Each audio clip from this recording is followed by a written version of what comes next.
باریابی بخشی۔ حضرت حسد، بسم اللہ الرحمن الرحیم۔ آپ نے جو آیت مبارکہ پڑھی ہے نا، اسی میں سب کچھ سمجھا دیا اگر کوئی سمجھنا چاہے تو۔ وَمِن شَرِّ حَاسِدٍ إِذَا حَسَدَ، یعنی اللہ سے یہ دعا مانگی جا رہی ہے کہ یا اللہ اب یہ حسد پہ اتر ہے، میں بچ نہیں سکتا، تیرا فضل ہو جائے تو بچ سکتا ہوں، ورنہ اس نے کسر کو چھوڑی نہیں ہے۔ اللہ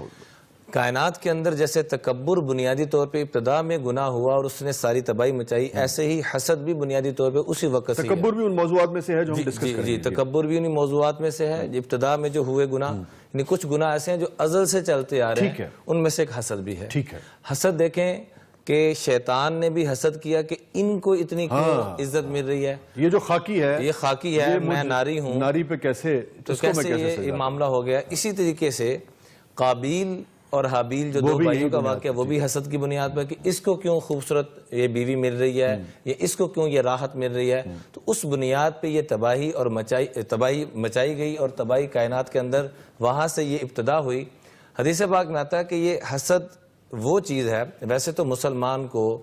ہر تکلیف کے اوپر اللہ تعالیٰ اس کو اجر عطا فرماتے ہیں، مثال کے طور پر کانٹا بھی چبھتا ہے تو اللہ تعالیٰ اس کو اجر دیتے ہیں، لیکن فرمایا حسد کرنے والا اپنے پورے جسم کو اس میں جلا رہا ہوتا ہے لیکن نیکی کوئی بھی نہیں مل رہی ہوتی، اپنے پورے جسم کرتا رہتا ہے، جلا رہتا ہے اور نظر لگاتا رہتا ہے اس کو کیوں مل گیا، یہ کیا ہو گیا۔ حدیث واقعہ آپ اندازہ کیجئے کہ ہمارے ہاں لطیفے بنے ہوئے ہیں، جو رویے ہیں کہ جب لوگ دعا کے لیے جاتے ہیں تو کہتے ہیں باری تعالیٰ مینو دے نہ دے ادھر کو کھولا ہے، اس حد تک، بلکہ اس کے اوپر ایک نا ضرب المثل، بعض مثالیں دیکھنے میں لطیفہ نظر آتے ہیں لیکن حقیقت میں مبنی ہوتی ہیں۔ اس میں سے ایک مثال آپ کی برکت سے مجھے یاد آ گئی کہ ایک آدمی تھا، وہ دعائیں مانگتا رہتا تھا کہ اللہ مجھے زمین دے، مجھے ٹریکٹر دے، مجھے فلاں چیز دے، تو خواب میں بتایا گیا کہ تجھے سب کچھ ملے گا لیکن تیرے پڑوسی کو، تیرے جو شریکہ ہے اس کو ڈبل ملے گا۔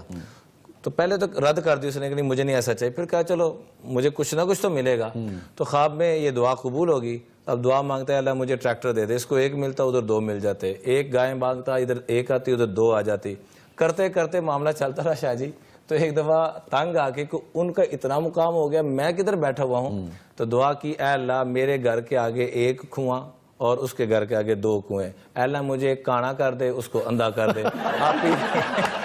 بھی انے آیا، آپ بھی کانا تو دوجہ نو اندھا۔ یہ جو حسد ہے یہ انسان کو اس حد تک گرا دیتا ہے، اور یہ جو نظر بد ہے یہ بھی اسی کا ایک حصہ ہے۔ حدیث پاک میں آتا ہے کہ قاد الحسد ان یغلب القدر، حسد وہ بیماری ہے کہ یہ تقدیر پہ بھی غالب آ جاتی ہے، اتنی بری بیماری ہے۔ اور یہاں تک آپ علیہ الصلوۃ والسلام نے فرمایا کہ اکثر من یموت بعد قضاء اللہ وقدرتہ من العین، تقدیر کے بعد سب سے زیادہ تباہی اور بربادی جو آئے گی وہ نظر بد یہ حسد کی وجہ سے آئے گی۔ اس کی چھوٹی سی ایک دعا میں تمام ناظرین سے ریکویسٹ کروں گا کہ اس کو اپنی زندگی کا حصہ بنائیں۔ آپ علیہ الصلوۃ والسلام دو جملے ارشاد فرمایا جو یہ پڑھتا رہے گا ان بیماریوں سے بچتا رہے گا، جتنا مرضی کو نظر لگا لے، حسد کر لے، اللہم بارک فیہ، اللہم بارک فیہ ولا تضر، اے اللہ میری ہر وہ نعمت جس کو جانتا ہوں نہیں جانتا برکت دے، اور اس کو خاص طور پہ حسد والے ضرر سے بچا دے۔